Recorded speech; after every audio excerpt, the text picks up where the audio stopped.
El pórtico es un entorno artístico monumental destinado a elevar el espíritu a través de los sentidos, desde el mundo terreno hacia la gloria del final de los tiempos. Arquitectura, escultura y pintura se unen para crear una visión total y conmovedora de la historia de la redención, desde la época del Antiguo Testamento, representada en la arcada izquierda, pasando por la era que se inicia con el nacimiento y pasión de Jesús, figurada en la arcada derecha, hasta culminar con la segunda venida de Cristo del tímpano central, cuando, tras la resurrección de los muertos y el juicio final, se establece el reino eterno de Dios.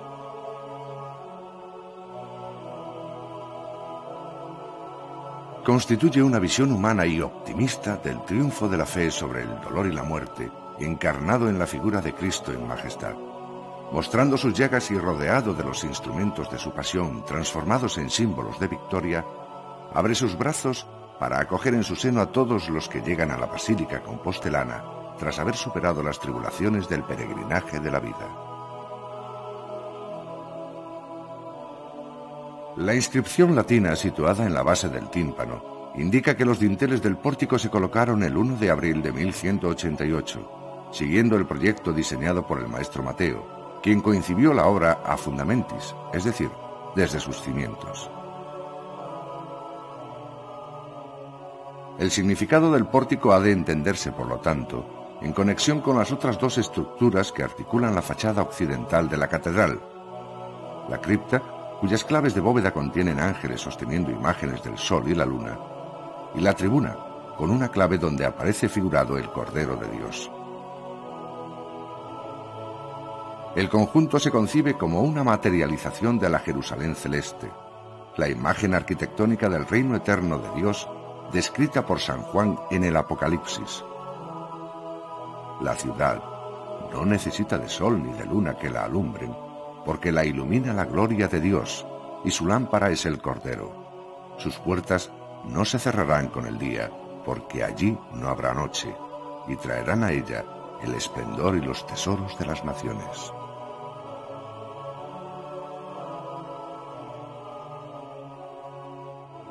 Colocando la mano sobre el parteluz, iniciamos el ascenso con la mirada siguiendo la genealogía humana de Cristo, representada según la profecía de Isaías, por medio de un árbol que brota del corazón de Jesé, pasando por sus descendientes, David y Salomón, hasta la Virgen María. En la cima del frondoso fuste de mármol, material que simboliza pureza, se encuentra la imagen de María, dispuesta con el gesto de humilde aceptación con el que recibió el anuncio de Gabriel. Se transformó de esa forma en la Virga, a la vez virgen y tallo en latín, de la que floreció el Hijo de Dios. La doble naturaleza de Jesús se representa en el capitel que corona la columna. Vemos figurada la Santísima Trinidad a modo de trono en el que el Padre sostiene al Hijo en su regazo, mientras que sobre ellos desciende el Espíritu Santo.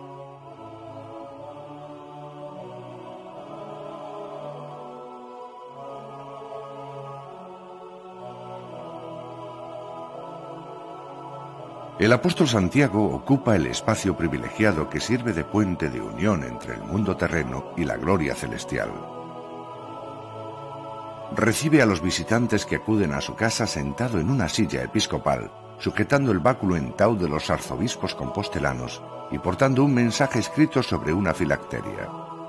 Misit me Domine, me envió el Señor, en alusión a su labor evangelizadora en España. Esta figura, envuelta en una túnica vaporosa que se adapta al cuerpo cayendo en una sucesión de pliegues de gran elegancia rítmica, es, por su serena dignidad y extraordinaria calidad plástica, una de las obras cumbres del arte de su tiempo. Destaca la sutilidad de la caracterización psicológica del rostro, el único del conjunto enmarcado por un nimbo de bronce decorado con cristales de roca. Con su cálida mirada acentuada por una sonrisa levemente delineada en los labios, consigue transmitir una idea de bondad divina sólo equiparable en el arte medieval a la del Bodier del parteluz de la Catedral de Amiens, realizado casi 40 años más tarde.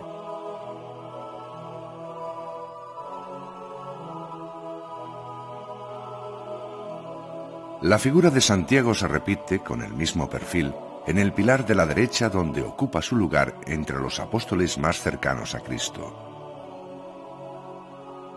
San Pedro portando las llaves, San Pablo sosteniendo un libro abierto y el propio Santiago, que gira suavemente la cabeza hacia su hermano San Juan para iniciar una conversación. Una muestra de la elegante coreografía de miradas y gestos que anima el pórtico, transformándolo en un escenario vivo.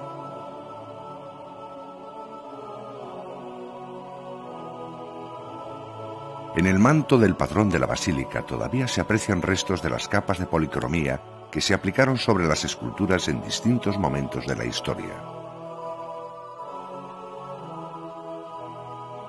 Para las túnicas se emplearon pigmentos como el lapislázuli, el cinabrio y el oro, con los que imitaban las telas decoradas con diversos motivos, como las flores de lis todavía visibles en el interior del manto.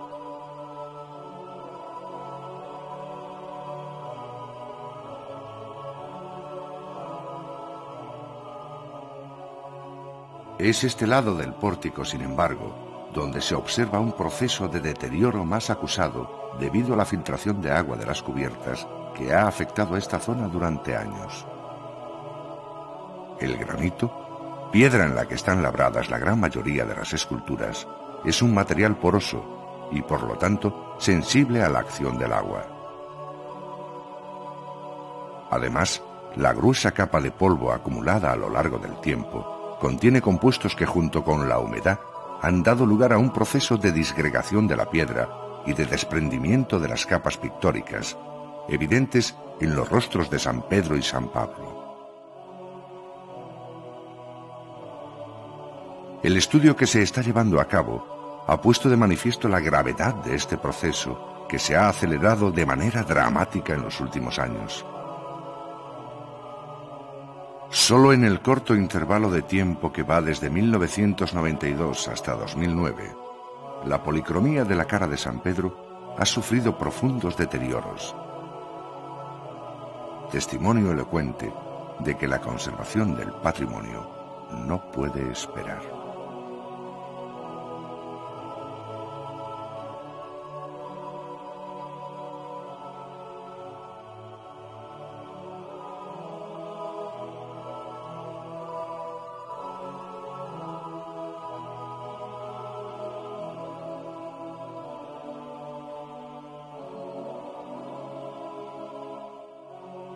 Dispuestos en torno al otro pilar sobre el que se asienta la gloria, se encuentra el grupo de los profetas del Antiguo Testamento, encabezado por Moisés con las tablas de la ley, seguido de Isaías, Daniel y Jeremías. Como indica la filacteria sostenida por un ángel, reciben este lugar de honor por haber anunciado que el Salvador nacería de la Virgen María. Estamos ante uno de los conjuntos escultóricos más fascinantes de la historia del arte. La piedra se transfigura en una infinita variedad de diseños, texturas y gestos que transforman nuestra visión en un vehículo para sentir las cualidades táctiles de la materia y meditar sobre las pasiones que conmueven el alma. Destaca la intensidad expresiva de figuras como Isaías.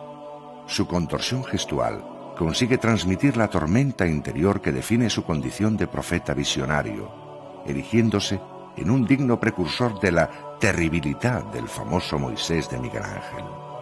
Todavía se aprecia en su rostro el importante papel que juega la policromía en la caracterización fisionómica, por medio de encarnaciones con las que se acentúa la turgencia de la piel y trazos en negro para enfatizar la mirada. A su lado, creando un dramático contrapunto emocional, se encuentra el célebre Daniel, cuya sonrisa, recientemente liberada de la gruesa capa de polvo que la oscurecía, ha cautivado a generaciones de visitantes al pórtico. El jovial rostro del profeta posee las dos características esenciales en las que se sustenta la belleza estética y moral del arte del maestro Mateo, su sincero optimismo y su profundidad conceptual. Nada en el diseño del pórtico es gratuito, y tampoco esta sonrisa.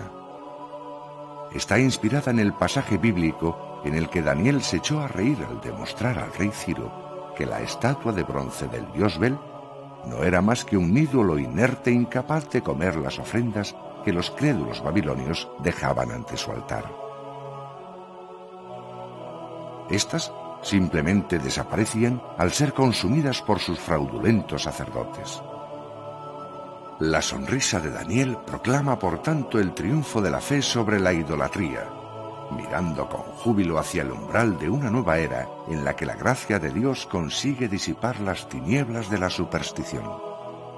Ese umbral está representado por la luminosa arquitectura del pórtico que constituye una imagen de la Iglesia de Cristo, anunciada por los profetas del Antiguo Testamento y confirmada por los apóstoles del Nuevo, elevándose victoriosa sobre un inframundo caótico habitado por ídolos, monstruos y bestias.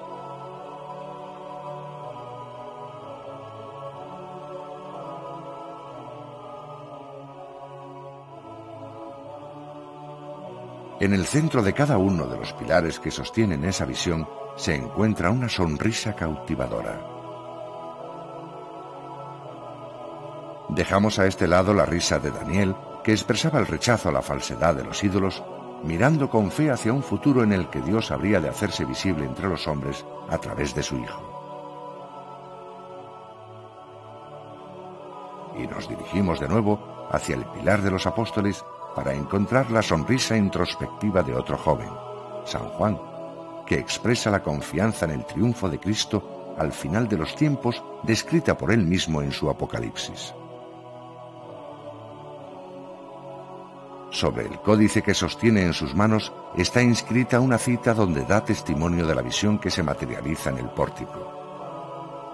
Y yo vi la santa ciudad, la nueva Jerusalén, descendiendo del cielo de parte de Dios. Una comparación entre las cabezas de Daniel y San Juan, muy similares en su diseño, deja entrever de nuevo el nivel más acusado de deterioro que sufre el lado derecho del pórtico. La visión triunfal de San Juan toma cuerpo en el tímpano. Siguiendo su descripción del trono de Dios, aparece Cristo en majestad, flanqueado por las figuras de los 4 evangelistas y rodeado por los 24 ancianos del Apocalipsis. Cada uno de los evangelistas, decorados con una capa de oro que se ha recuperado tras la última restauración, se representa escribiendo sobre un pergamino apoyado en el signo que simboliza su evangelio. San Juan escribe sobre un águila, en alusión al carácter elevado y visionario de su evangelio, a través del cual se revela la naturaleza divina de Cristo. San Lucas escribe sobre un buey, animal relacionado con los sacrificios de la antigua ley, ya que su evangelio da testimonio del sacrificio de Cristo y de su misión sacerdotal. San Marcos escribe sobre un león, animal que simboliza la realeza y el poder, porque su evangelio incide en la dimensión de Cristo como soberano. San Mateo aparece sin un animal simbólico porque su propia figura humana expresa la esencia de su evangelio, que comienza relatando la genealogía humana de Jesús y por lo tanto revela la esencia de Cristo como hombre. Los 24 ancianos aparecen afinando los instrumentos musicales con los que van a entonar la música divina que se escucha en la Jerusalén celeste, y portando redomas de perfume que simbolizan las oraciones de los santos. Al igual que la gran arquivolta sobre la que se disponen, elemento de unión entre los pilares del Antiguo y del Nuevo Testamento, los ancianos simbolizan el vínculo entre los pueblos de la antigua alianza, representados por las 12 tribus de Israel, y los de la nueva alianza, liderados por los 12 apóstoles.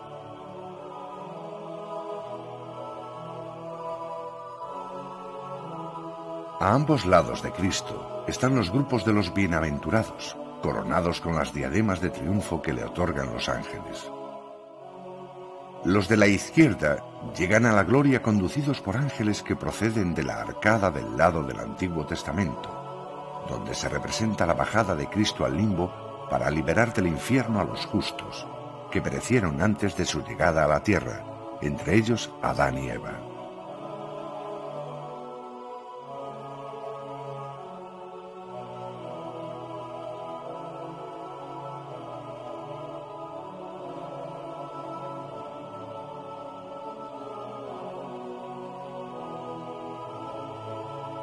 Los de la derecha proceden de la arcada del Nuevo Testamento, donde se representa el juicio final.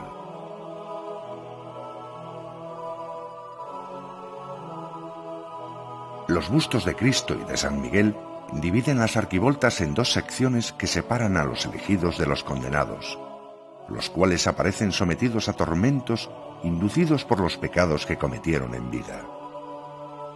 En el infierno se aprecia el valor expresivo de la policromía, que acentúa el dramatismo de las figuras e incrementa su visibilidad desde la lejanía del espacio del espectador a los pies del pórtico.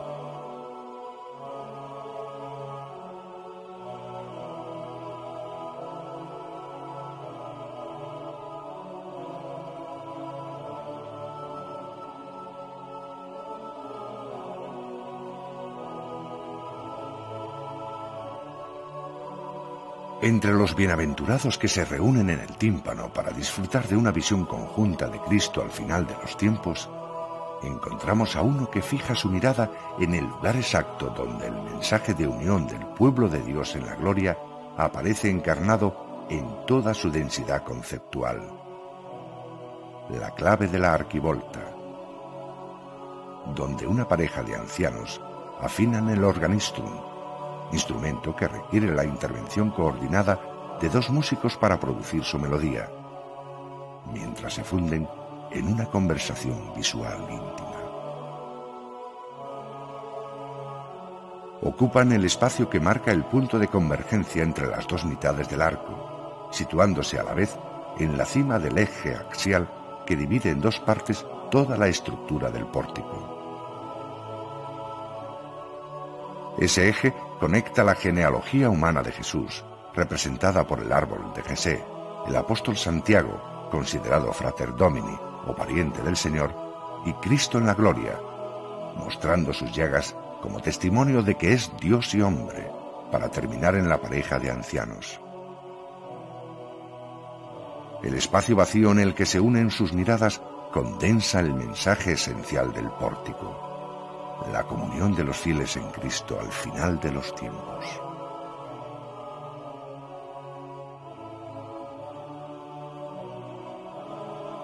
El paso del tiempo y la humedad han querido que en torno a las llagas de Cristo se formen unas nuevas heridas, las que afectan a la piedra, dando lugar a una imagen evocadora que nos ayuda a meditar sobre nuestra responsabilidad en la conservación del patrimonio artístico.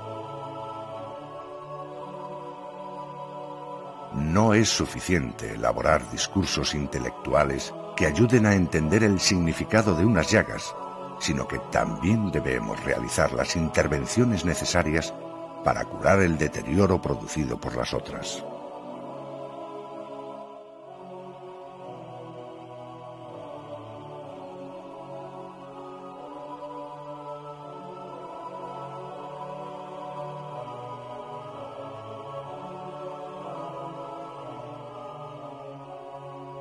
Los abundantes restos de policromía que se conservan en la figura del Redentor, procedentes de capas de pintura aplicadas en distintas épocas, permiten una aproximación al colorido que debió presentar el pórtico a través de los siglos, y que se intenta conocer por medio de distintos procedimientos analíticos. A medida que avanzan estos estudios, que ahora se llevan a cabo en el marco del Programa Catedral, promovido por el Arzobispado, el Cabildo de la Catedral de Santiago y financiado por la Fundación Pedro Barrié de la Maza, el esplendor del pórtico se nos revelará poco a poco, deparándonos numerosas sorpresas y satisfacciones en el futuro. Hoy podemos intuir que la gloria era un lugar resplandeciente, en el que los rayos del sol se reflejaban sobre superficies de oro y se difuminaban acariciando el azul aterciopelado del interior de las túnicas. Inmerso en ese espectáculo radiante, el visitante asistía a una verdadera transfiguración plástica y cromática de la materia, que elevaba su espíritu hacia la contemplación de la divinidad. Al llegar a la catedral, el peregrino podría afirmar con una sonrisa en el rostro, como la que se dibuja en la cara de San Juan, que, al igual que el joven apóstol, había visto la santa ciudad, la nueva Jerusalén, descendiendo del cielo de parte de Dios.